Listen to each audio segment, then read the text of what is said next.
Copyright University of Auckland, all rights reserved. The content and delivery of lectures in this course are protected by copyright. Material belonging to others may have been used in these lectures and copied by and solely for the educational purposes of the university under license. You may record the lectures for the purposes of private study or research, but you may not sell, alter, or further reproduce or distribute any part of these lectures to any other person. Failure to comply with the terms of this warning may expose you to legal action for copyright infringement by the copyright owner and/or disciplinary action by the university. Thank you very much. So thank you, JC, and thank you all for coming today. I figure I'll begin very quickly with an overview of why I got here, not how I flew here, but how I got to this point in research, and then move on to my research that's been happening in Japan over the past year and a half or so. So for me, this research actually began in 2005.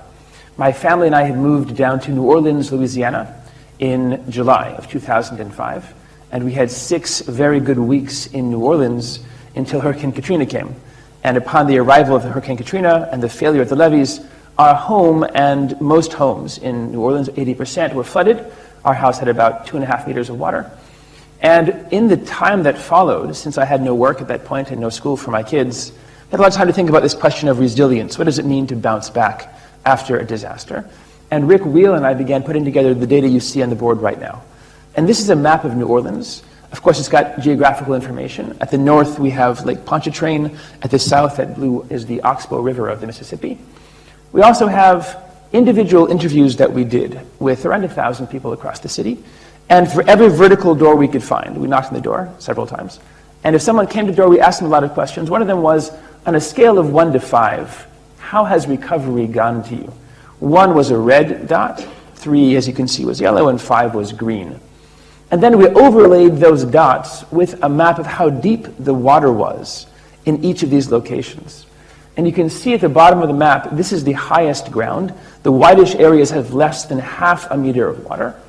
The yellow areas are about 1.5 meters to 2 meters. Light blue around 2 meters and dark blue around 3 meters. You guys are all smart people. Tell me, what pattern do you see connecting the depth of water in people's homes with the reported recovery levels?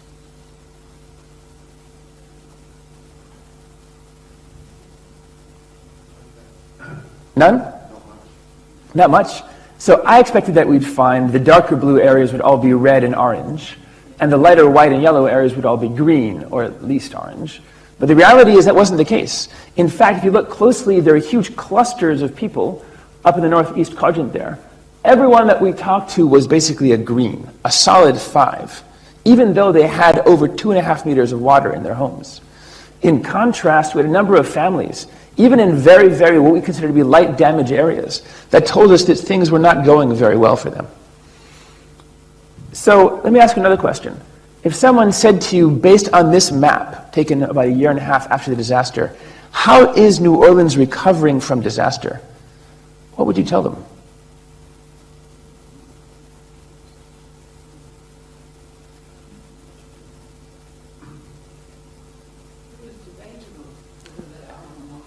Debatable if there's recovery? I think it's the wrong question to ask. I think if someone asks you, how is Christchurch doing, or how is New Orleans doing after a disaster, that's the wrong question. Because recovery is not a city-level phenomenon. Recovery is a house-by-house, block-by-block, neighborhood-by-neighborhood kind of process. That's exactly what drove the book that JC already talked about, called Building Resilience.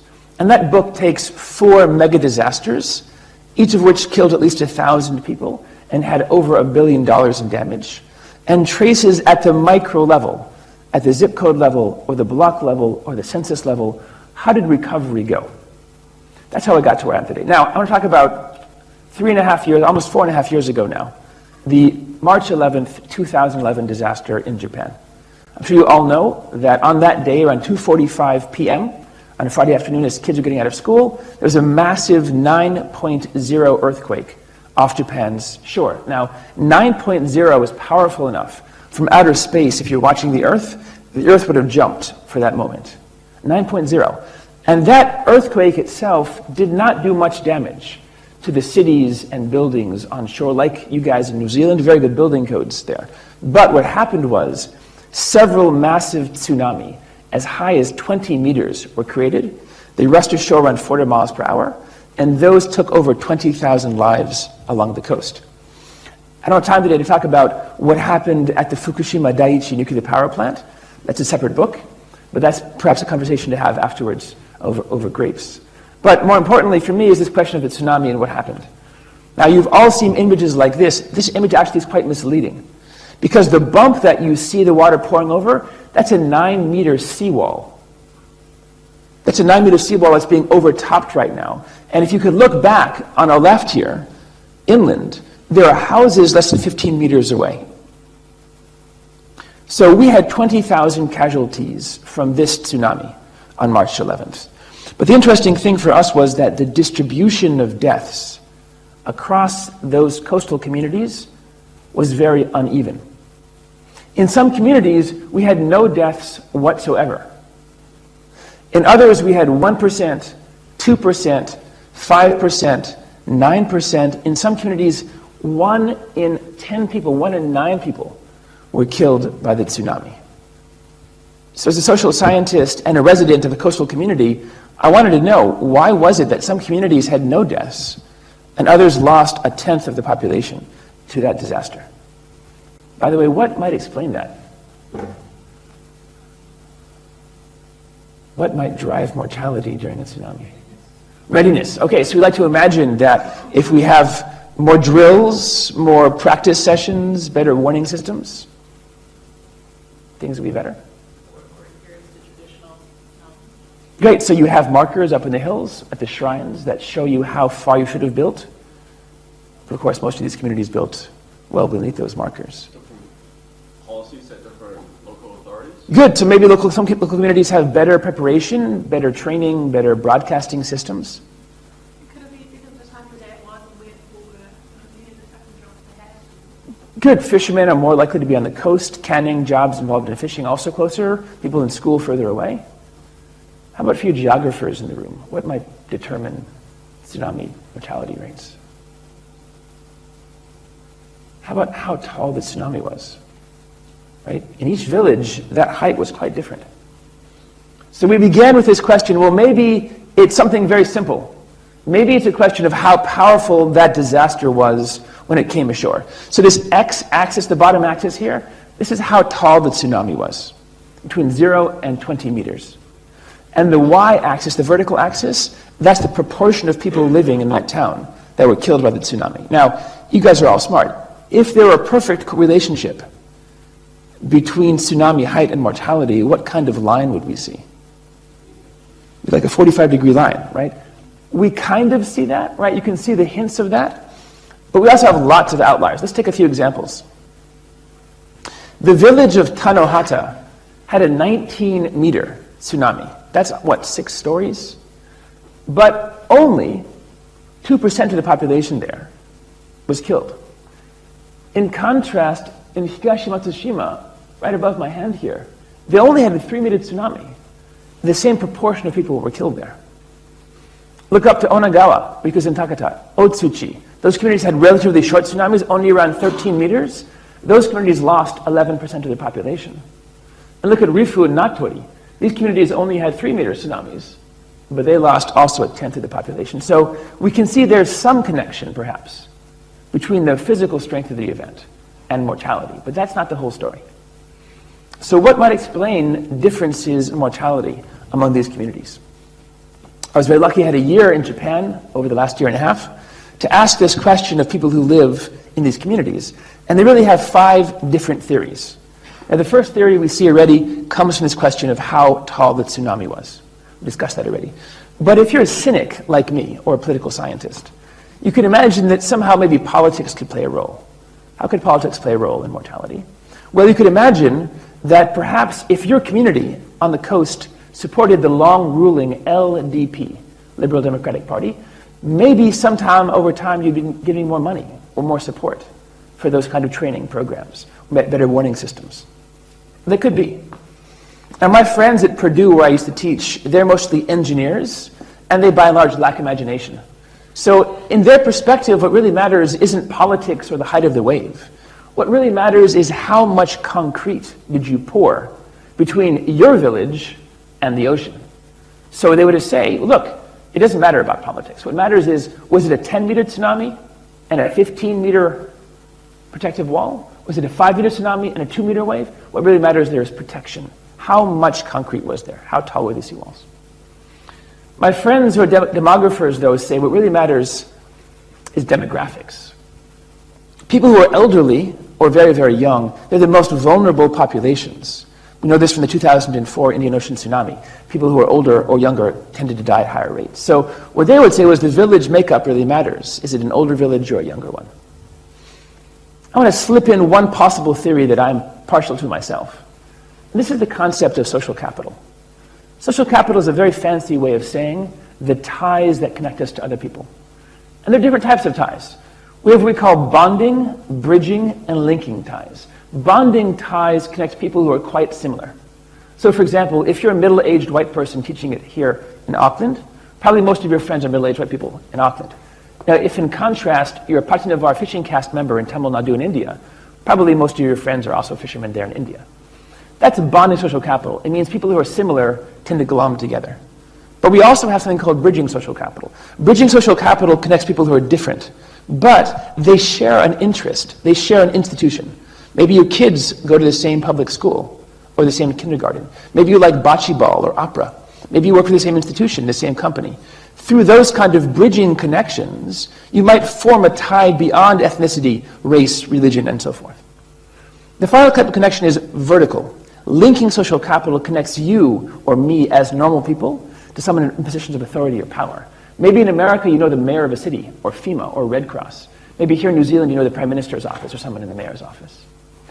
How might those social ties save lives during a disaster?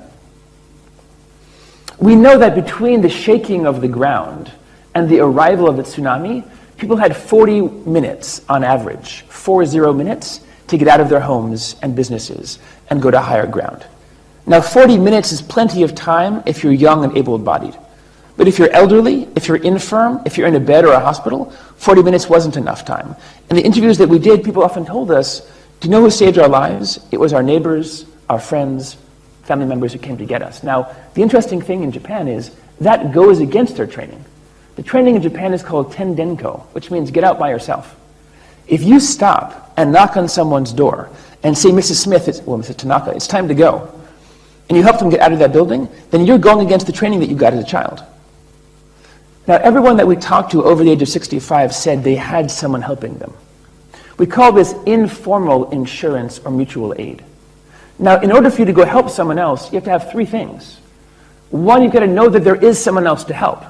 If you don't know you have a neighbor or never met them before, you're not going to knock on their door. Two, you've got to actually take your own life at risk to do so. You have some kind of connection to them. And three, you have to want to help them, because getting them up into a house, from a house into a chair into a building or into a van, takes a lot of time and effort. So to invest that kind of moment when your own life is at risk requires some kind of connections. So those bonding and bridging connections might make a big difference as that wave is approaching the shore. The other thing is, in many of the villages we talked to, it wasn't just one person going door to door, one friend or one caregiver. Oftentimes they formed a committee of people. You get Mr. Tanaka, I'll come help you. They'll go get Mr. Wakabayashi. That is, they formed groups of individuals who would work together. We call this collective action.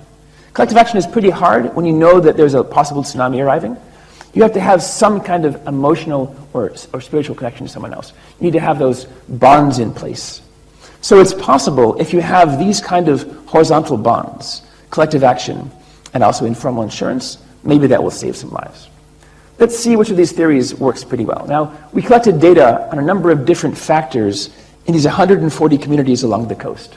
For example, how high was the tsunami? How high was the wall itself? How population dense was the area? What kind of support was there for that political party we mentioned before? What kind of spending was there on disaster? How exposed were they to the coast? Let me just ask you, by the way, what factors do you think are going to matter of these factors? What will determine mortality in these communities?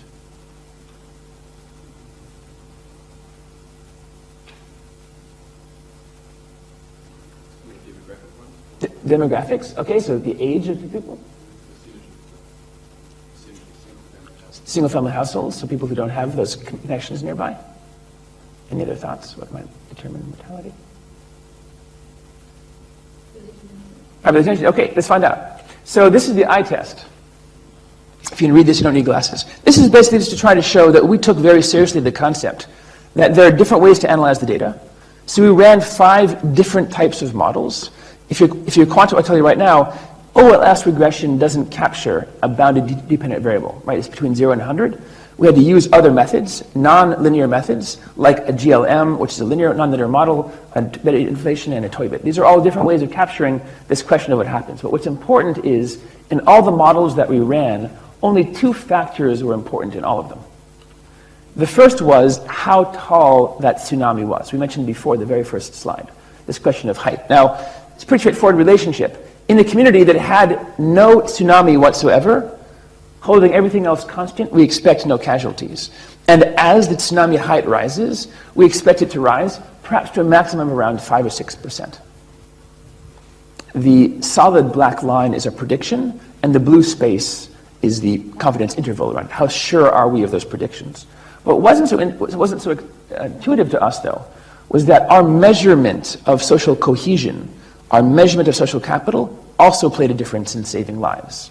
So envision the average community along the coast in Japan that has the average demographics, the average population density, and so forth. In a community where there were no crimes being committed, where we think social cohesion is high, people get along, there's high norms of reciprocity and trust, in that community, this tsunami would cause no deaths, maybe 1 in 1,000 at most. As that community's bonds break down, as crime rises, as we lose reciprocity and these norms, we go from having 1 in 1,000 deaths to 2 in 100 deaths, holding everything else constant. So a very strong predictor in these communities, at least for our data, was the cohesion, the social capital that was present before the disaster itself. That's the first stage. This is the question of mortality. What happens then in the 4 years since that moment? What's happened in terms of recovery? This is from Ishinomaki, if you've been there. This is one of the downtown Motomachi cities. This is the exact same angle. We tried to get it. If you notice, the same pole is there. So we've taken out all the debris, all the rubble, all the refrigerators and the cars. They're all gone. Of course, the question is, are people occupying those stores and schools and shops there nearby? Even in Sendai, we've seen progress. Okay, so the white car is still there. I don't know why. I can't tell you why. I think it's a memorial at this point. I didn't ask the farmer what's going on, but that same car is there. It's slightly moved, but in any case, they're actually farming now in parts of Sendai, where there was saltwater intrusion 4.5 years ago. So there has been a physical progress in getting debris off the ground. The problem for us was, how do you measure recovery after a massive disaster like this? When in some communities, everything is shut down. There's no schools, there's no gas lines, there's no electricity, there's no housing. In other communities, they're doing pretty well. So rather than answering that question of what is recovery, we built one index on a scale of 0 to 100. 0 meant nothing was operating. No schools, no convenience stores, no local homes were occupied, and so forth. 100 meant everything was running perfectly as it was beforehand. We have all kinds of stuff in here. We have questions about roads, we have infrastructure lines, debris pickup, and so forth. And what we expect to find is that there'll be some distribution of this recovery index over time. And we could measure also all kinds of factors, like we did in the first case. For example, how much capacity did each city hold immediately following the disaster? A minimum of 13% to around 60%. Then 2 years later, proportion of dead, town area, the disaster activity spending, support for the LDP, powerful politicians, population density, and that measure of crime again. By the way, in the recovery factors, what do you think will be important now? What will drive recovery? If social capital, these horizontal bonds, drove mortality, what will drive recovery? Please. Interesting. So now we're getting cynical. Maybe it's no longer about those horizontal ties, but maybe the vertical ones. Good. Could be politics. What else could be driving the recovery process? Financial ability. So how independent, this is a measure of independence. How independent is each local community from the central government? In Japan, the central government provides roughly 2/3 of all the money being spent at local governments. More independent you are, maybe you have more flexibility. So again, the eye test, well, actually we can talk about distribution first. So here, 2 years later, after the March 11th disaster, we have 2 clusters of cities. Some are hovering around 50% of recovery, half of schools, half of houses, half of roads are open again. But in other cases, everyone's reopened again. 100% means they're full recovery of all those factors, schools, businesses, roads, and so forth. And we can actually see change over time, like this. Now we're looking at two time scales at the same moment. The bottom axis, the x-axis, is immediately following the tsunami. What kind of capacity was there? We see some as low as 16% capacity, meaning everything is shut down, no schools are open, no businesses are open, no roads are open, all the way to Iwaizumi, 60% meaning we have most of things. 2/3 of schools are open, 2/3 of roads. The y-axis is 2 years later. How are things going? How did that individual village move? And by the way, you tell me, what clusters do we see? Who's doing really well? Who had a really hard beginning point and bounced back?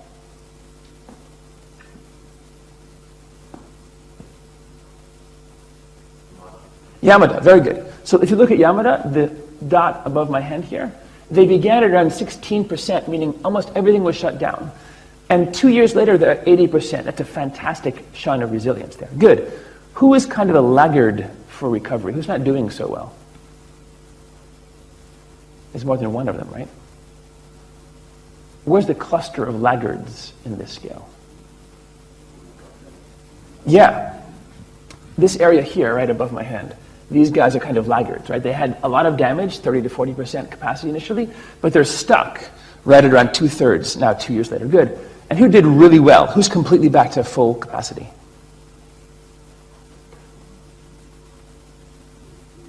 Right? Rifu Fudai, right up at the top there.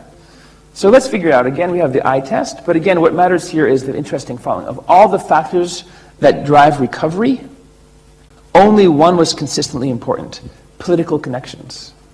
In a community that has, on average, the typical number of demographic levels, the typical number of support, we expect them to only be at around 3/4 recovery 2 years later. But if that community had a number of powerful politicians, individuals who in this center could pull those levers of power, distribute money, talk to their friends in the construction business, get things moving again, smooth the permitting way, then they'd actually do better. We predict that with a number of politicians, they would actually recover better than they had before. They'd be building more schools, more roads, more businesses, thanks to the support from the center. And this is holding everything else constant. So there was no impact from demographics, for example. There was no impact from horizontal social capital either in this case. Okay. If this is the case, right, we have now mortality and recovery information. What should we be doing about it in communities that are vulnerable, whether it's Auckland or Christchurch or in Japan's case, Tohoku? So we have a few different programs that we're trying out. Some of them we're trying out in North America, some we're trying out in Japan. You might recognize the man in the red sweater. Who is that man in the red sweater, by the way? Mr. Fred Rogers, now deceased, unfortunately. When I was a kid in America, he was my favorite babysitter. Right? Every morning he'd wake up and ask me to be a good neighbor. So what we found is in many urban centers, people don't know their neighbors at all. If I ask you guys right now, who can name 9 neighbors' last names? I see 2 or 3 hands going up. Okay, how about 5 neighbors' last names? Oh, a few hands, that's good. Okay, maybe not so many neighbors' last names? That, okay. So, you can see, right, even in this room, and I'm assuming most of us, for example, aren't struggling on a daily basis to find a house to live in and that kind of stuff, right? So we have pretty set standards right now as middle-class people here in New Zealand. It's hard for us.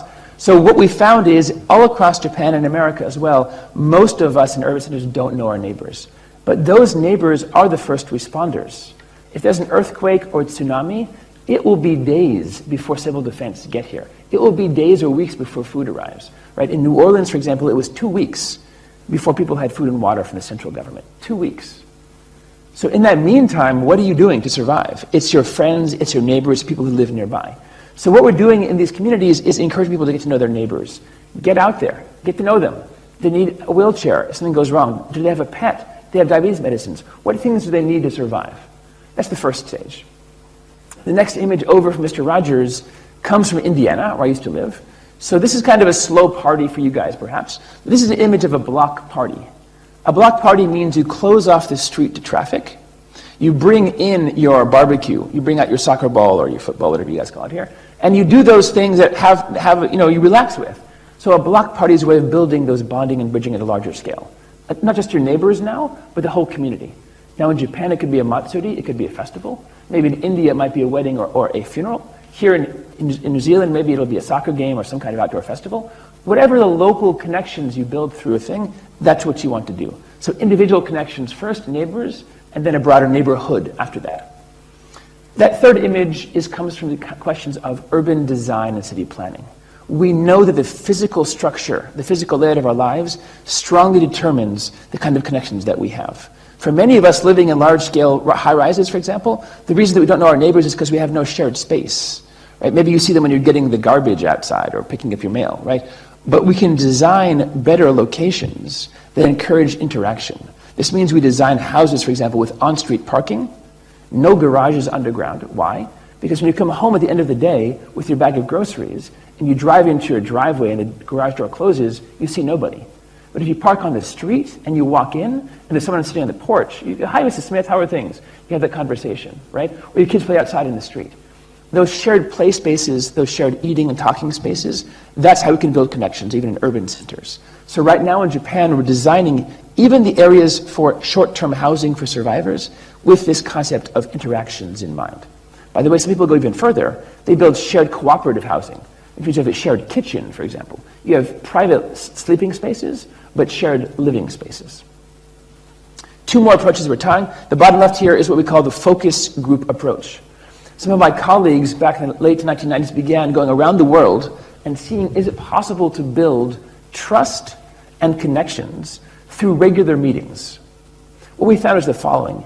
If you call people together and you have a meeting on any topic, it could be women's rights, it could be HIV/AIDS, it could be the environment, and they meet regularly on this topic for 2 or 3 hours a week for about 3 months, you build up this sense not only of trust in the group, but a trust in society, in belief in what's happening, because you think people also care about these issues. People want to work with me, we can work together. So these kind of focus groups can build and increase trust by 15% over a 3 to 4 month period.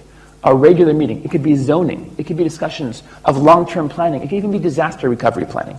Whatever the meeting is about, this is one way of deliberately building these kind of connections in the community. One more approach. For those of you from Canada, don't worry, this is not a counterfeit dollar. This is a real fake dollar, or it's a real Toronto dollar. We call this community currency, or time banking. By the way, if you're from Littleton, here in New Zealand, they actually have a very strong program already. It's a very, very simple idea. Most of us nowadays want to volunteer. We want to do more, but we feel it's a trade-off with our job, with our income, and so forth. So what we do is we offer you an incentive. If you volunteer at an old folks' home, at a school, at a local dog shelter, we'll give you 5 Toronto dollars or 5 Auckland dollars. Now that $5 cannot be spent at McDonald's or some large chain. It can only be spent at local mom and pop stores, a farmer's market, a local cafe, a barber shop. So what happens? We're encouraging you to get out more often, and you do. And you spend this capital at a local store. The store now has the money. What does the store do? They have to go to other stores nearby. So that store now builds connections to other stores, and we build a virtuous cycle. What we found is introducing this kind of plan in urban centers increases interaction and trust by 17% on average. It changes people's lives by getting them out of their homes, getting them to volunteer. 2 more things that we're working on right now, by the way, in Japan.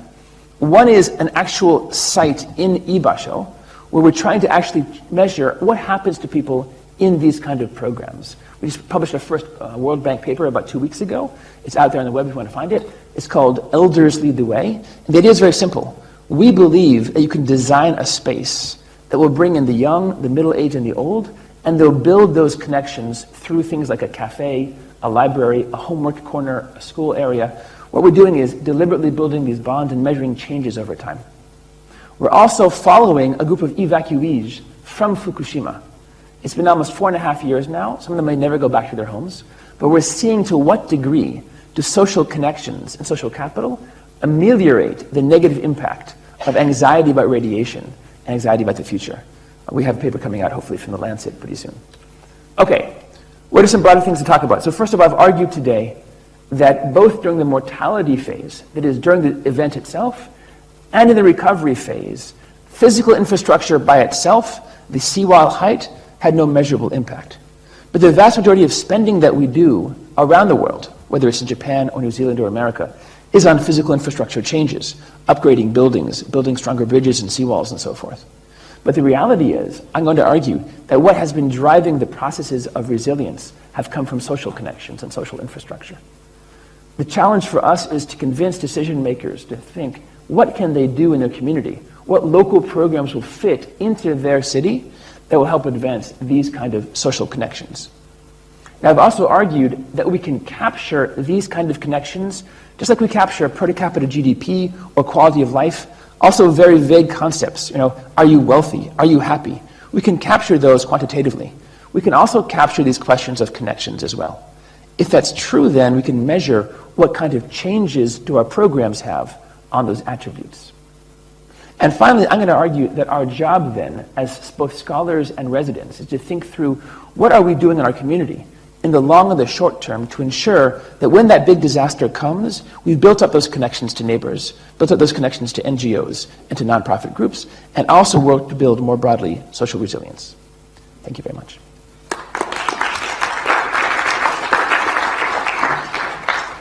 Thanks, Daniel.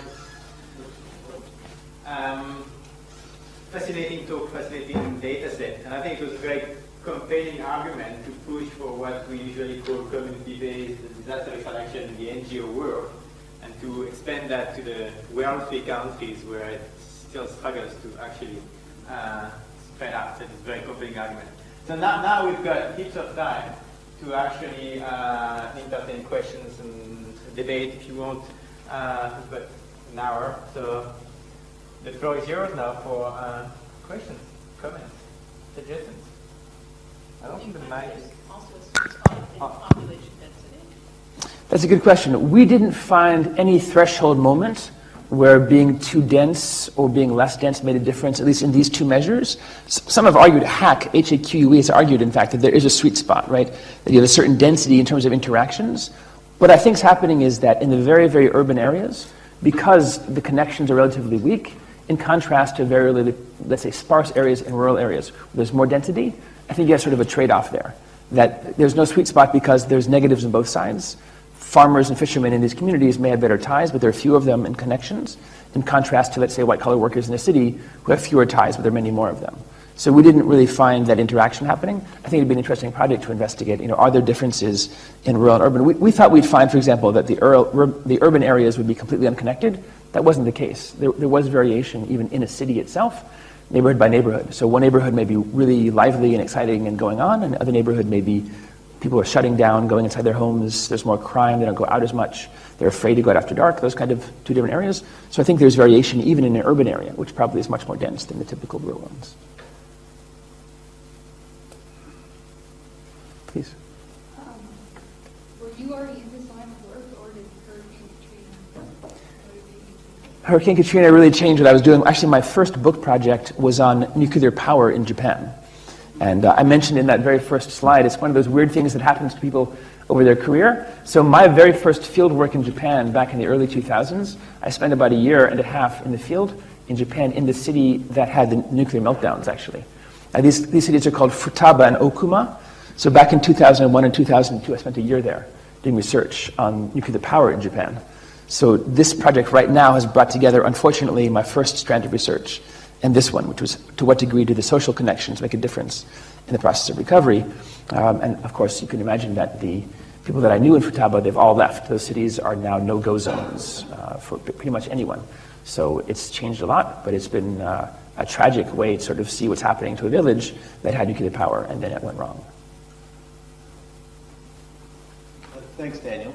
I guess two questions. One is, I was interested that you mentioned social cohesion and social capital, almost sort of synonymous terms. I'm just curious as to if you think they are similar or the same thing. Right. And secondly, what I appreciated about the presentation was a focus of resilience moving beyond just physical infrastructure. We just need more concrete. Buildings need to be that much stronger. Or we need better sort of evacuation, better roads, that sort of thing. To sort of focusing on social relationships and ties and linkages. And so that to me sort of speaks to the importance of community development. And sort of moves recovery from that sort of the end of the disaster cycle to something that sort of actually encompasses the entire. Recovery actually happens even before the event happens. Right. And so what I'm wondering about is, the one thing that I didn't hear you sort of hinted to, was that there are these different levels of bonding, bridging, and linking capital. But where does oppression and marginalization and rendered vulnerabilities fit within all of that? Right. Yeah, these are great questions. So let's talk about the second one first, because that's, I think, harder to answer. So this is a very good point, which is that bonding social capital, the connections in a group, have a negative side, right? So if you're the in-group, right, if your group is the one with resources, and you're in control of society, or at least this part of society, it's very easy to push out those who are different. And this, for example, happened when I was doing work in the 2004 Indian Ocean tsunami. They're the backwards castes, as they're called, the Dalits, were often excluded from the lists of recovery from these areas along the coast of Tamil Nadu. And also we saw this in Japan in the 1920s. People who were Korean, for example, were off the list, actually physically targeted for attack by mobs following the disasters there. So in these disasters in Japan, at least, it's more challenging to find the in-group, out-group levels, because in those two examples of the Dalit and the Barakumin and the Koreans in Japan, it was obvious to in-group, out-group differences. Here it's a little bit harder, right? Because you have far fewer racial minorities, for example, and far fewer class in Japan. Certainly in these cases as well, I would say that there's going to be a dark side to too much bonding social capital. And maybe actually the sweet spot is not necessarily the density question, but the question about bridging and bonding, right? And what we found in India, for example, and this is Ashutosh Varshney's work, has been there's some kind of moment when you have good internal cohesion to your group, but you also have mohalla, or peace committees, that connect you to the other group. This is primarily, for example, among the Hindu and Muslim communities that are in places like Gujarat, where you had riots for a period of time in the 1990s, but that was solved internally and through bridging connections. So I think that's a fantastic research. It's hard to do in this context of the Toku disaster, primarily because it's harder to see those differences. But I certainly think in America, for example, we certainly have racial and class differences. We saw that in Hurricane Katrina as well. And of course, we have different institutional responses to those groups as well. So you're right. I think there are complex layers we have to add in societies that have that more heterogeneity, which Japan does not right now. Your first question was about social cohesion, right? So I tend to use them relatively interchangeably, primarily because if I say social capital over and over again, it gets boring for me. But certainly, there are those who would say cohesion and capital are not the same thing, right? And for example, in America, there are measures of cohesion that are actually racial indexes, for example. That is the heterogeneity indexes. So I'm relatively in the middle of the road on this question. I think you could use them relatively interchangeably. Certainly for bonding social capital, at least, we could talk about that as a cohesion measure. Maybe not so much bridging and linking, right? There you might have some big differences. Maybe your friend in the mayor's office only responds to her texts once a week kind of thing. So that's a good point. But again, I think it's important to see cohesion in these texts means that when you look for the reciprocity and norms, they're present already, right? So in neighbors, for example, I think we could call that cohesion pretty well. The ability to rely on expectations of behavior and to have this followed through. If I knock on your door, you're going to answer and give me something to help. You know my name already beforehand. We've exchanged gifts beforehand. So I think in those local contexts where geography is circumscribing the connections, we could talk about cohesion and social capital as overlapping. I've got a follow-up question to this one. How do you respond to the criticism by some that the word capital actually reflects some sort of accumulation of things, whatever it is, right, rather than showing that it's as well a matter of diversity of networks, a matter of strength of the networks? It's much more complicated than that. So. Yeah, this is the Bourdieu and Lin argument. So Bourdieu has long argued, right, that social capital really reflects, for example, reputation and class and wealth. And Lin has said, no, this is really about the network itself. It can be orthogonal to those questions. I'm more optimistic on social capital's role. I see myself as more the Tocqueville approach from Putnam. That is, often you can build these connections regardless of class. In fact, I should go back to the very first slide. I forgot to mention this example. In New Orleans, the first questions that we had actually about recovery were about race and class. And the questions were, look, all these clusters of survival, all these individuals who had more money beforehand, right? And the funny thing was, actually, they were not. So if you look again in that cluster of green dots up in the northeast, this area is called Village de l'Est, or MQVN, the Mary Queen of Vietnam neighborhood. They were mostly Vietnamese and Vietnamese immigrants who lived there. Now we have around 600 families there. That families, those average income are at $13,000 less than the American average, which is pretty low to begin with. And levels of education were less than high school, because many of the elders there had no college education whatsoever, didn't even finish primary school in the country of origin when they came from Vietnam. This community, though, in terms of bonding social capital and linking, were off the charts. Like, there are levels of cohesion. Can you name neighbors' last names? How often do you go outside of your house? Do you trust your neighbors? Do you leave your doors unlocked? All the measures that we can use to sort of survey local connections, they did really, really well. And by the way, I should point out that in terms of recovery, 1 year later, they had 90% population recovery and 90% business recovery. My old neighborhood of Lakeview, which is primarily white and upper middle class, in terms of measurements of social capital bonding, very, very low. So we couldn't name last names, we don't go to parties that much. They had very good bridging social capital, though. And I think this is an interesting point to talk about a little bit more, which is there a zero-sum game between bonding, bridging, and linking? Is it possible, for example, to have a community that's internally cohesive, at the same time connected to other communities and connected vertically? I think we haven't seen in real life many good examples of that kind of trifecta. You have all three. What we've seen more often, at least in the American context, has been communities that are really well connected internally, like Village de l'Est, or really well externally connected, like my old community, but no one that has both the internal and the bridging and linking ties at the same time. And I think this is the frontier, at least for my work, will be in the future, trying to figure out, therefore, are there things we should be building? Should we build linking before bonding? Should we ensure cohesion first before we go to bridging? I'm not sure I have the answers to those questions, but I think we have not seen in the American context a good distribution of those. But those don't connect very well to race, though, to race or to class in that case. Right? In these cases, we were able to find very high levels of social capital, regardless of levels of, for example, of reputation or background in class. Sorry, yeah, please. Yeah, thanks for your presentation. I'd like to comment that what you're talking about has been sort of discussed in similar contexts across, as you know, across urban design forums, across other environmental sustainability. That the same concept around building social cohesion. I mean, I don't know how many people went to Charles Montgomery and read his book Happy City. So he's just been out, and they're pretty much the exact same thing around we need to build social ties to the end of building better cities.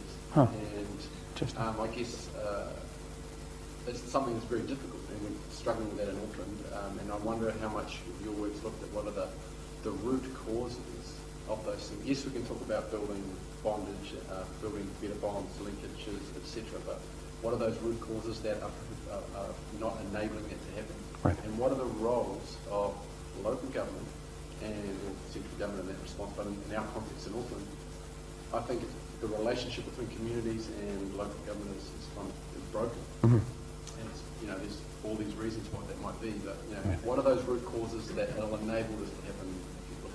Sure. So, I mean, it's not my research, but other people have. And I think two big factors are institutions and history. So Putnam has argued for a long time that there's a feedback cycle, that as communities get better connected, the governance, the responsiveness for politicians improves, and that in turn improves your expectations of governance, and people get more motivated. So he calls this the virtuous cycle of governance. So that, for example, if you've had a bad experience in the past, where people have been unresponsive, so you call the government up about a pothole or about crime, or someone's driving through the neighborhood at night, whatever, loudly, and they don't respond, then you don't vote as much in the next election. You don't get politically involved. And then because you're not sort of having control over decision-making, then decision-making gets worse. And you have this negative cycle, actually. So this is what Putnam talks about, the institutional feedback. That if there isn't a strong community to begin with there that provides feedback, then governance actually drives people away. We saw this in Detroit for many years, a lot of mismanagement from both federal and local levels in Detroit on school questions, on investments, on roads and infrastructure. What you saw was people began to leave the city because they thought they weren't being listened to or taken seriously as citizens. The goals of businesses were going first, and that really drove people out. The other thing I think you can see is history. So we have some good case studies from Japan, communities that have worked together on issues unrelated to disaster resilience, unrelated to social capital, questions, for example, like environmental cleanup, questions like social activism on voting rights or women's rights. They formed a sort of a threshold connection initially on some topic, and that sustained the community in other areas. Those were the communities over time that became the leaders, the ones who pushed really hard. The individuals who were out there pushing for changes. Those communities that didn't really have that history, you didn't see so much developing. So I think both those questions, institutional feedback and also history, play a really big role in neighborhoods. One more thing to add, and Putnam's done this research recently, he argues that very heterogeneous areas, so areas with mixed races, those areas actually have less social capital than areas that are more homogeneous. And he argues it's because we fear the other. We're not quite sure what to do in these contexts. We don't know the cues, how I'll be taken, I'll be taken seriously, I'll be laughed at, I'll get mugged, or whatever. So we tend to pull back. So we volunteer less, we leave our homes less, we give less blood, we vote less.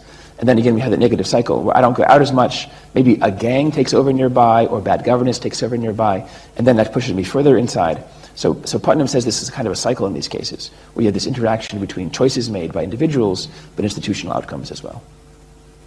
Does anyone look at home ownership rates? Sociologists have often argued for a long time that home ownership, high levels of home ownership connect with high levels of bonding social capital because it connects to a sense of place and obligation. So if I own a home in a neighborhood, I really want it to look good. I'll pick up trash nearby, I'll shoo away vagrants, I'll make sure that kids aren't throwing eggs at homes, I'll go on community patrols, I'll vote more often. If I'm a student there for 1 year on a contract, maybe I don't care so much about the garbage in my backyard, or if kids are acting badly at night, or someone throwing up on my front lawn. So sociologists have long connected this idea of home ownership to stability in communities, and therefore to participation. Please. Daniel, based on your experience in research, what is the smart way to invest? Is it community groups in developing networks and social? Is it public education? Is it infrastructure or warning systems? Where would you put the smart money? Yeah, I mean, I think the bias right now is toward the infrastructure systems, toward upgrades of buildings, toward things like better earthquake and fireproof areas. I think the money that should be spent on small bottom-up projects, whatever the community itself uses. And this is the fuzzy area. It's really hard to prescribe one single silver bullet, because the way to build social capital in Auckland's neighborhood, maybe this neighborhood here, might be quite different than, let's say, a suburban area or an area further out. Each neighborhood needs to know for itself what would bring people together. Would it be a barbecue? Would it be a sports day? Would it be the government calling it up? Would it be a church or a synagogue or a mosque? Would it be held at a PTA area? Or should it be held at someone's home? So I don't know enough about Auckland to tell anyone what to do in Auckland, but what we need to have, though, in these cases, we've seen the successful outcomes have been bottom-up programs that fit into positive framework from the government. So, for example, Remo in Wellington, their job in their mind is not to tell people what to do, but to give them a framework for response. So they tell them, look, when you go to the Civil Defense Center, there's no ladders there, there's no gas masks there, there's no food there. It's a meeting spot. What you do when you get there is your choice. Do you want to set up an intake place where you have people who can give help and who need help? Great, do that. You want to have a top-down system like the military uses, a command and control response? Feel free. Remo's job, it says, at least on paper and in my discussions with him, has been to make a framework. The local communities then fit in the gaps. So let's say you have a really strong local leader, maybe a woman who's been there for 50 years, she knows the Maori community. So she says to everyone, here's what we're going to do. We're going to follow the Maori system, we're going to meet in the Maori land, we're going to have the organization through them. Maybe in some other area in Wellington, maybe it'll be a local church, or maybe for Afghani immigrants it'll be a mosque. So each neighborhood needs to take control for its own self. The dangers we've had until now is most responses, governments tend to centralize them. This is easier. It's homogeneous. Whatever you did in one city, you do in the other. Whatever you fit for whatever. The problem with homogeneity is, of course, it misses the nuances of, well, maybe I don't go to a mosque. Maybe I go to a synagogue. Maybe I don't want to go to a civil defense area. I want to go to someone's house. Each neighborhood needs to work on its own internal cohesion and questions of what they want to do. So I would say if I had to spend $1, the dollar would be get the framework in place. Have the emergency managers recognize what their role is. It's not to tell everyone else what to do. It's to tell them, this is how the framework is structured. What you want to do when the disaster strikes, before the disaster strikes, that's up to you. And then to build that. This is happening in San Francisco as well, in the community called Bayview. The first 6 months of meetings were people telling them, when the disaster strikes, we're not going to be here. People said, what are you talking about? We pay our taxes, why not? They convinced them over half a year that, no, really, this is your responsibility. After that half a year went by, then the community said, okay, fine. Here's what we're going to do. We use a school gym as the meeting place. We're going to organize these families as the head captains. We'll have a phone tree, an email tree. So they organize themselves. It took a long time to change that norm, the expectations of what they're supposed to do. So I think that the investment should be in, not in early warning systems or physical stuff, but getting in place a framework at the national or central level, and then the successful bottom-up building. To follow up to this one, you said that prior to the disaster in Japan, the dominant approach was to actually encourage self-preparedness. Self-evacuation. Yeah, and afterwards it changed. Right. So how does the new approach kind of fit in the whole... Right. I wish it were a new approach. Actually, what happens is the training is tendenko, which means get out by yourself. Our findings are that people who saved lives and whose lives were saved didn't do that. It's more like a gap between the theory and the actual practice on the ground. So in Japan, as a school kid, you'd be trained, you hear the siren, you feel the ground shaking, get up and walk out, no matter what anyone else does. Don't go back for your dog or for your camera or for your friends or for your parents. But what we found was that people actually did go to save those lives, or there's people whose lives were saved, they had them saved by neighbors. So it's a gap between practice and theory. So the Japanese government still teaches people tendenko. If you go to any school in Japan right now, I've been to Tokyo a number of times, all the schools still teach get up and save yourself. But again, what we saw on the ground was that wasn't what's actually happening. So if you're asking me, is the government happy that we found this? Not as such, no, because this goes against the training they've had. Am I happy with tendenko? I think it's a good plan initially, because it does try to cut down people going back for their pictures or going back for their iPhone or going back for their car, right? Those are unfortunately pretty common nowadays. But I think the data show very strongly, especially from interview data, that this is the norm people have on the ground. Those social ties bring them into a new activity that is hazardous. I'm telling you now, it is hazardous to go save someone else's life when there's a tsunami coming. You should really save yourself. But if you have to choose between your grandmother and yourself, most of us would go back for our grandmother, I think. I'm guessing most of us would, right? And that's the gap, I think, between training and reality, which is that it's like during evacuations, people who shouldn't evacuate do. In this case as well, people who shouldn't be saving lives do.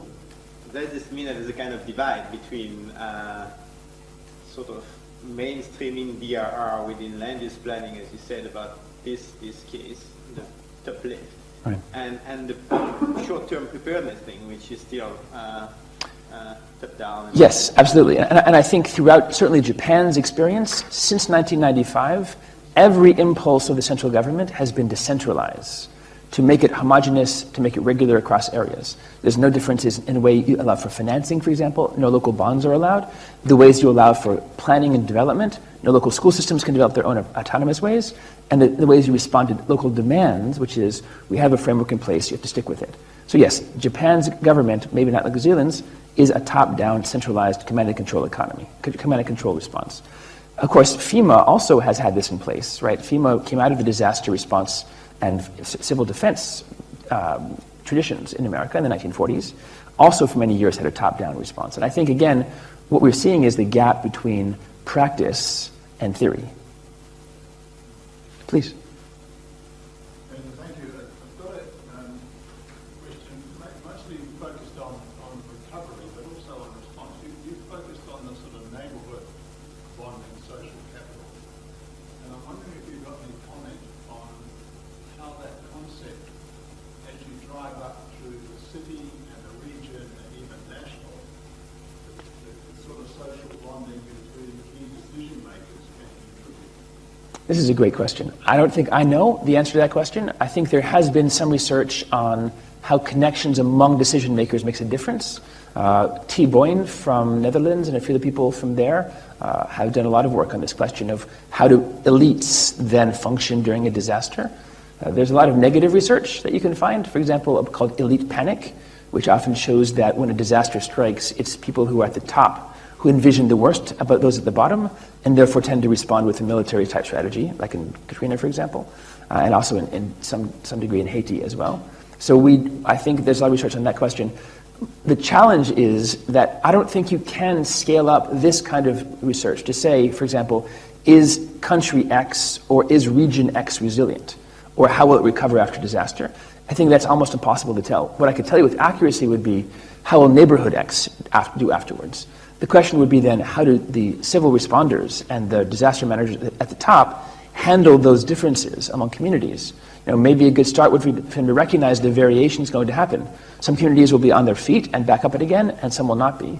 And the challenge for the decision makers is to figure out how do they fit into that framework. Are they going to insist on this top-down approach, or can they communicate to each other and have faith that local communities will have the self-organization capacity? Thank you for the presentation. My question is sort of related to social cohesion as capital, and it's kind of on two levels. So within your research, how important do you find that internet and sort of this internet culture play into social cohesion and building that sort of sense of community? Because after my research last year, I encountered this initiation website started by Hawke's Bay disaster civil defense called Neighborly, where a user of Hawke's Bay region, they register a profile according to where they live on the address, and the newsfeed will be the people who register around the neighborhood. Yes. And how important do you see internet and that kind of culture play into building social cohesion? Was it positive or negative to you? This is great. So lots of thoughts. So one, we're actually beginning right now a program with a group called Next Door in America. I think you guys have a thing called Neighborly here in New Zealand. Neighborly, does that sound right? Yes. It's a geographically based Facebook, social media. So the question we have is, do these connections through social media enhance the face-to-face communication, the first responder aspect, or do they deteriorate them? So there's a mixed bag on this question. What role does internet play in disaster response? We know there's amazing things in terms of crowdsourcing for funding and information. We also know in some cases, though, there's deliberately negative information coming from the internet, so people spoofing false posts and that kind of stuff. But also we know that the reality is there's a trade-off between time you spend in front of a screen, like a phone, and time you spend with physical people. There's simply a trade-off that we see. Most of my students, when we do this survey, in class at least, find their social networks overlap by about 85% with their face-to-face networks, which means about 15% of your friends online, if you want to call them friends, aren't within a geographic contiguity where you are. The other 85% are, and that for me is a good sign, right? Because the reality is, when the disaster strikes, the first responders to pull bodies from rubble, to go offer food and assistance, to provide medical care, to get you out of your house, those are going to be people physically nearby. So having a friend in Tasmania is nice, but he or she can't help you, right, if there's an earthquake here in Auckland. Now, it's true in the long term. If you're raising funds, your friend in Tasmania could send in a donation, for example, or come and volunteer. But again, the reality is that the driving part of the resilience process is the immediate response from neighbors who are so close by geographically. So this is where my own concerns, let's say, play a part. I'm not a big fan, honestly, of internet as a DRR response. I think it can work as a megaphone in many cases, and we've seen some good stuff in Oklahoma and other places, Kansas City, but I'm not a fan that during the first few days afterwards, the internet is so powerful, because what we see is many of the immediate problems can't be solved by a Facebook rally, an appeal for money. Those things take time, and however it's going to work. Banks aren't running anyway, right? You can't get the money out of a bank because the ATMs are down. Cell phones aren't working anyway because the batteries in the cell phone towers last for 24 hours. You have all these obstacles to a successful integration of those technologies into a real response. We saw this in Hurricane Katrina.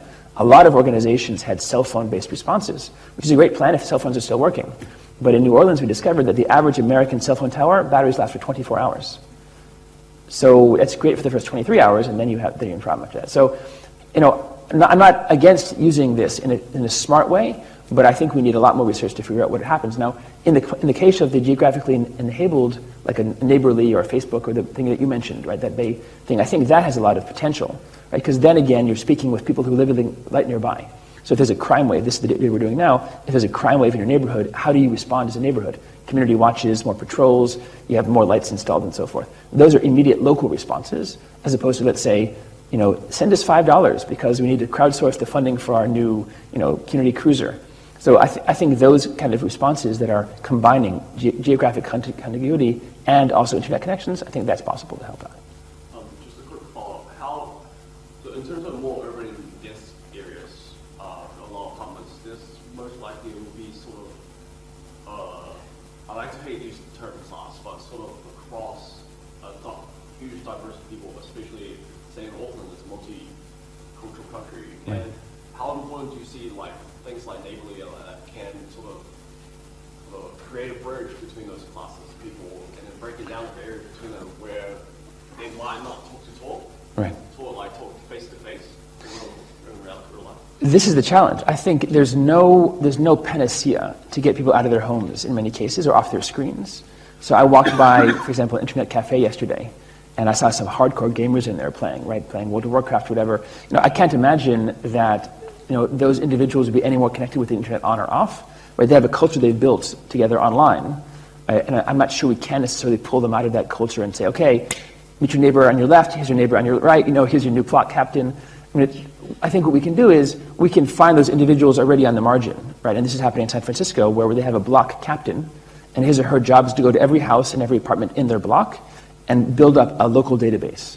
So for example, we know who needs medicines for diabetes, who has animals, and who has pets, who has wheelchair access or needs wheelchair access. And then we have a few individuals in the community who do their best to prop those individuals up if there's a problem, to get them involved. I don't think it's possible to get everybody involved. So, the reality is, since most of us already are not involved, we have a huge population to work on first. We're going to have some kind of distribution where some people will never come, and some of your friends probably go to every meeting, right? Whatever the meeting is, they're there. They give blood, they're there.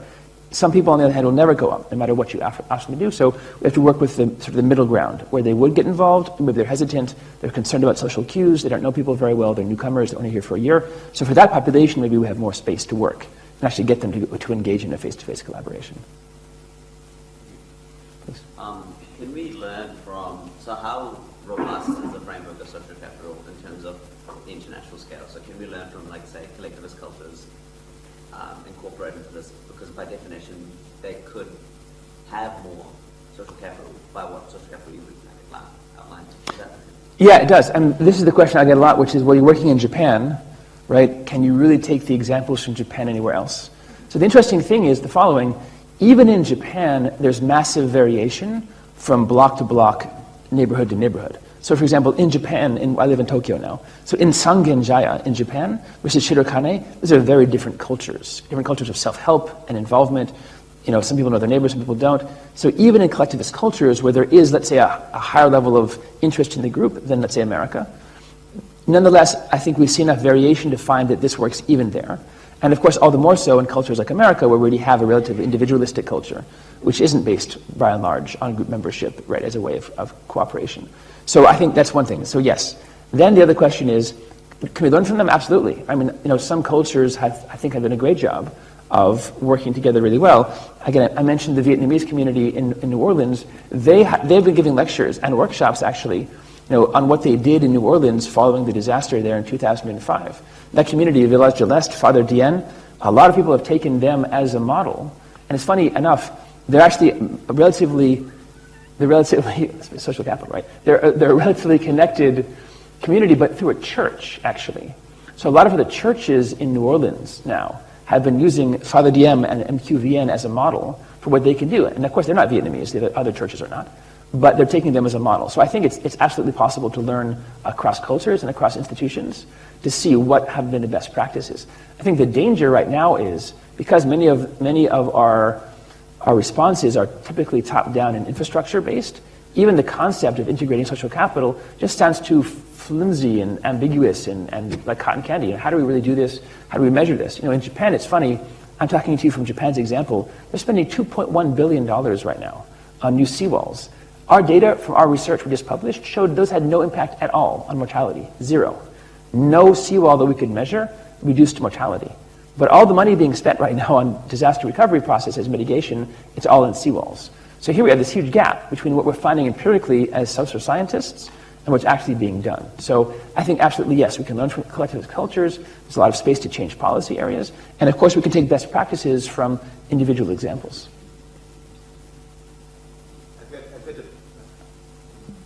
Maybe first and then, yeah. Can I ask another question, please? Just looking at that map and thinking about how consistent or inconsistent it might be in terms of recovery. Are you familiar at all with what the Cambridge situation? And are you able to make any comparisons with how your leads recovered? How Cambridge recovered? So two things. One, I would say it's difficult to talk about a city as a whole. Because primarily city-level recoveries don't happen. It's a neighborhood by neighborhood. What I do know from empirical research being done by people like Susan Valance, for example, is that there are neighborhoods outside the officially designated CBD area in the north and northwest corridor. They have a lot of organic growth and market growth. People are coming in there, businesses are moving there in the short term, and that's not within, let's say, the official let's rebuild zone in the CBD, the red zone areas. So there's a gap right now in Christchurch and Canterbury between policies encouraging building in the CBD and the actual organic market growth, right? And I say this is a good example that we see where oftentimes we have a plan in place, it's pretty homogeneous, it's based on feedback or whatever. We get in the plan and we recognize people aren't doing the same thing, they're doing something different. And I think we saw that here as well. New Orleans tried to shut down certain neighborhoods and say, we'll have a smaller footprint. Right? This was the green dot map incident in Broadmere, for example. Several of these neighborhoods had a map made of them, and they had green dots there. And the citizens asked, so what do these green dots mean? They're told, well, we're going to let your community just grow back the grass. We're not letting you move back. We're going to let the trees and the forest grow back as a catchment for future disasters. And citizens said, no, I don't think so. And you had this massive fight, and eventually citizens built there anyway. So we saw this big gap between a top-down centralized planning from the BYOB, Bring Back New Orleans Commission, and what was actually happening. So what I've heard, at least about Canterbury and Christchurch, is a similar approach. There's a top-down plan, it's in place already, we see variation on that plan that's happening. The challenge now is to integrate, just like we talked before about the different frameworks, to integrate what's actually happening on the ground, the organic growth, the bottom-up growth, with the expectations for growth that have been put in place by a central planner. Please. In Christchurch as well, at the time, they also red zoned the whole area so no communities could actually get into the CBD. So that would have encouraged immediate volunteer support in the outlying suburbs as well. Right. Something we do in New Zealand is isolate and don't let anyone in. With the Rena disaster, we put restrictions on all the beaches in the area, and volunteer groups found it very difficult to get onto those beaches to clean up. Right. This is what they wanted to do originally. Yeah. It wasn't until a couple of weeks later when they, the council funding clicked on, that they started inviting these groups onto the beaches to help clean up with the proper equipment and gear to do so. Yeah. So I see that's something in New Zealand where there's isolate, kind of stand back, see what the problem is, and then slowly filter in this volunteer support. I mean, Kobe tried this in 1995 as well. Kobe had a moratorium on all growth. So they had a massive earthquake, 8,000 people were killed, and they said no growth can happen until we have planning meetings. What was interesting there was they weren't top-down planning meetings. They sent architects to each neighborhood, and each neighborhood was responsible for building its own plan internally. And they waited until every neighborhood had their plan, and then they said, okay, we'll take plan A, B, C, D, and put them all together into a master plan.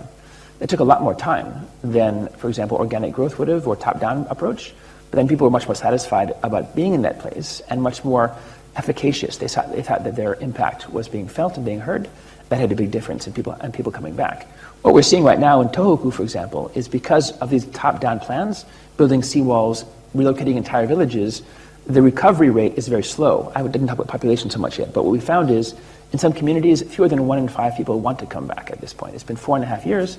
Some of the areas haven't been built at all. The longer there's uncertainty about the future, and the more their friends tell them, hey, you know, I've got a new thing going on, come move next to me, we've got a new village we're building, we've got come to this big city already built, you've got customers there already. So in those cases, the more uncertainty about the future, the less likely you are to see immediate movebacks. This has been happening already in the 4.5 years in Tohoku. So it can be a challenge how to use that moment of silence, that moratorium, to get people to then step forward into the breach and say, this is our vision of the future. I think there's a lot of work by Rajiv Shah of Kyoto University. He's argued that when citizens have a say in the future planning for their area, they want to come back to the area. When they're shut out of the zone, when they feel it's opaque, they don't really have a voice, then they feel less excited about coming back. And we want people to feel, this is my neighborhood, this is where I belong, this is my connections that I have. When we can generate those kind of feelings, or at least reconnect them, then I think we've got a better chance of getting people back in. Like in Christchurch, they closed down the schools and stuff as well, which kind of told people like, there's no community. Right, and that's a big thing, right? For parents especially, when a lot of their activities, you know, a stay-at-home parent, female or male, a lot of activities revolve around the school, getting kids to school, afternoon meetings, PTA, right? Shutting a school down is a sign. In Tohoku, that was the first priority, actually. The central government said our top priority is getting schools reopened so that kids can feel like their rhythms of life have been reestablished for them. I think a lot of that's what you're talking about is the key is we can talk about these great ideas like co-design, co-governance, evolving decision making, but actually doing it is really difficult for our decision making, moving to that other way of operating. Right. Is that what you... Yeah, I mean, it's time consuming, it's messy, it doesn't have a guaranteed outcome. You know, in some communities along the coast, they still haven't agreed. Do we relocate the entire community, only some of the community? Do we stay here in a vulnerable area because we expect it'll be a long time before the next disaster? They're still hashing these debates out. You know, that's taking a lot more time than just, okay, we're building now, we're not building now. So yeah, it takes time, it's messier, and of course it also, to some degree, requires trust. You have to trust the citizens to make the right decision. Oftentimes, I think we decision makers often don't have that trust in citizens. There's a great work by... Yes, there's power at stake, exactly. You know, why would I devolve power to a local government or a local authority or a local planning commission when we already have what we think of as the ideal process, right, which has a CBD, it has certain industries going in, we have funds for university or not. So I think that's the challenge for all of us, to figure out, you know, especially in democratic societies, whether it's New Zealand or America or Japan, how do we balance the expertise at the top, the technocracy, right? People who think they know what's going on, those are those that have to live in the plan. This happened in New Orleans. A number of the people, I was there at these meetings, local residents would say to the planner, when you finish planning our community, are you going to live here? And the planners would say, well, no, I mean, I'm from New York. And the citizens like, then why would I trust you to do anything with my work? This happened a number of times that I was there, especially in Broadmoor. The citizens said, we want people who will be living in the community they build. When you design it, it should be your responsibility to stay here.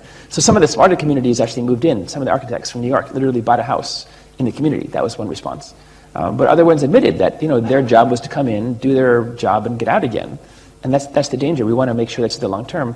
I should also point out, by the way, that a lot of the thinking that we have for these recovery processes is often short term, right? So how are we spending next year's budget? How are we getting the schools on? You know, the reality is New Orleans has been over 10 years since 2005.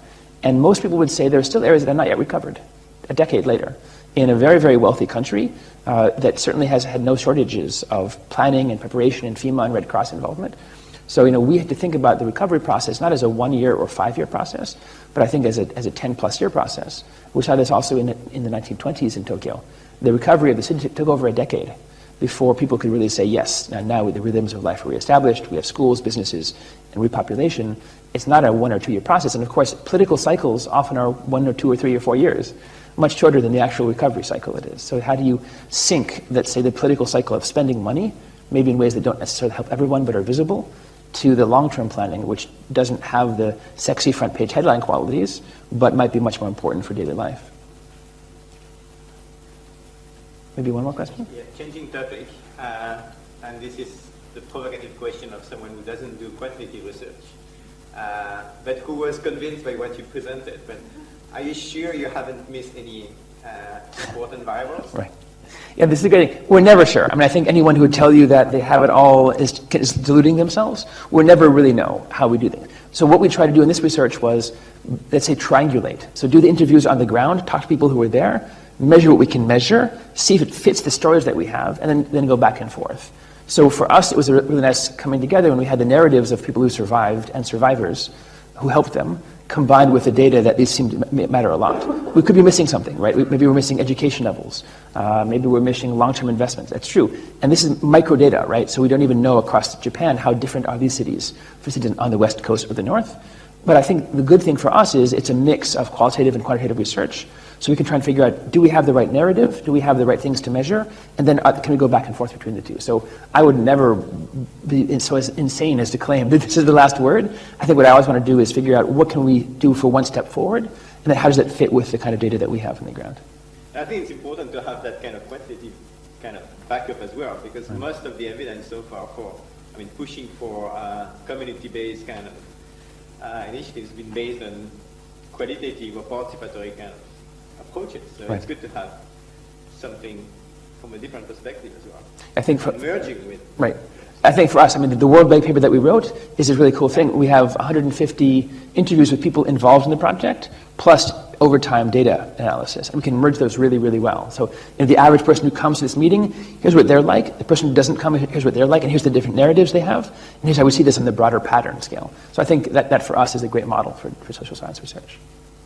Yeah, the bank should be happy about having numbers and figures for yes. large data sets. Now we're taking them to pay us because they haven't quite given us the tranche of money yet. But yes, we're getting toward that moment right now. Any further questions? Yeah.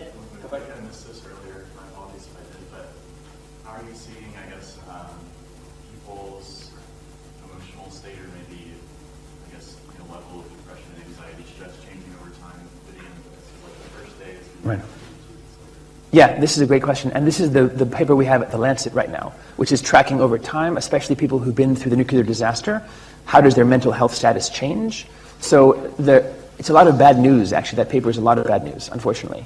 And the bad news is individuals who lived near the nuclear power plant, or even within 50 kilometers of the nuclear power plant, have much higher, measurably higher stress levels. So we asked them questions from the Kessler Index. How are you sleeping these days? What's your anxiety about the future? Does your stomach hurt a lot? Those kind of questions. So their answers indicate people who have been through what they think is exposure to radiation have far higher levels of PTSD, sleeplessness, insomnia, anxiety.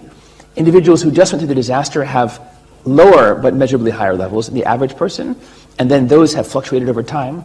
The nice thing about the findings, the only good news we could find, was that basically what happened is, as people have more connections, as their social network either grows or is maintained at least from their olden days, those stress levels are slightly lowered, measurably lowered. So for example, someone who has about 5 or 6 friends from the old country, who's moved a lot and is worried, they're about as equally mentally stressed as someone who didn't go through a nuclear power disaster and just went through the disaster by itself, the tsunami and earthquake disasters. So in that sense, social capital is a shield, let's say, against mental anxiety. So yeah, we have seen very high mental anxiety among Fukushima evacuees, especially parents, by the way. That's the highest stress levels that we've seen, because of course no one really knows, despite assurances from the government about radiation levels, no one can tell you right now what it'll be in 5 years, in 10 years, in 20 or 30 years. And because of that dread risk, the unknown risks, therefore we've seen really, really high levels of stress. So you're talking about, I guess, social capital maybe shielding people from the negative psychological effects? Yes. You see it working in reverse, where people are stressed out, so social cohesion falls out. So we haven't seen that. So we did test for that question. Was it possible that the disaster itself broke apart bonds? So what we found was even people separated by distance or by the disaster maintained many of those bonds. And this is the time when things like, we've actually encouraged towns to have reunions of their town, even if the town has been scattered across most of Japan right now. We've encouraged the town government itself to hold reunions, just to bring people back together on a regular basis. And if you've ever seen an old friend from school, that kind of weird connection you haven't seen them for 25 years, but all of a sudden you're talking about whatever is in common still.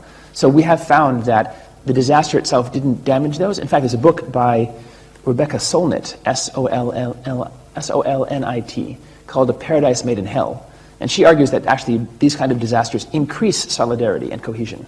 She says going through a negative experience, like a Christchurch disaster or a Tohoku disaster, makes you feel connected to people who also had the same stressful event. And she argues actually over time that's an increase. We haven't seen that much of an increase, but certainly we haven't seen the breaking apart of those bonds either. One last question? I was just going to ask, I work a lot in sort of infrastructure resilience stuff, and I agree 100% with your comments around the sort of the way everybody, governments are trying to focus solely on that. And to the end, there's a lot of these measurement frameworks that are coming out of the UN and Rockefeller, trying to measure levels of resilience across cities. And and I think they're largely ignoring what you're saying. Have you had any correspondence with the UN and Rockefeller groups about this stuff? Cover my mic. Yes, yes, I have, and it's been a mixed bag. I've argued very strongly that you cannot talk about a resilient city. It makes no sense. In the same way that you can see, right, that the patterns of recovery are so dependent on micro-level causes. To talk about a city being resilient to a disaster, I even saw a framework at a country level. Is Afghanistan more resilient than Iraq? Right, that was their attempt to compare the two, and you can imagine who was planning that study, right? But in any case, I think it's a pushback that we have to do and say, it's very convincing to people to tell a decision maker, your city is an A and your community nearby is a B, right? That's good to hear, but the reality is that's not how the recovery is going to work if there's a disaster. That's not how casualties will happen. That's not how vulnerability happens. It's not at a city level. So yes, I've had a lot of discussions with the Rockefeller Resilient Cities people and also with the World Bank. I think it's our job as scholars and residents to tell them, these frameworks are a great start. They're focusing on this question of resilience. Fantastic, great start. Now let's sort of build down. We need the cities themselves to say, where are the neighborhoods in our community that we think are social capitally and physically vulnerable? How do we deal with those? Susan Cutter, for example, in South Carolina does a lot of this work. How do we think about not a city level framework, but a block level framework or neighborhood framework? And that's for the local responders, right? You should know if you have a huge block of area that's unconnected, that's what you should be sending the supplies first. This is the area you should be building community development activities, encouraging more churches, more schools, whatever is to form in those areas. So that's the kind of work that we should be doing, not necessarily giving you a scorecard. Like, congratulations, Rio de Janeiro is 100 and New York City is at 65. Right, go back to work, exactly.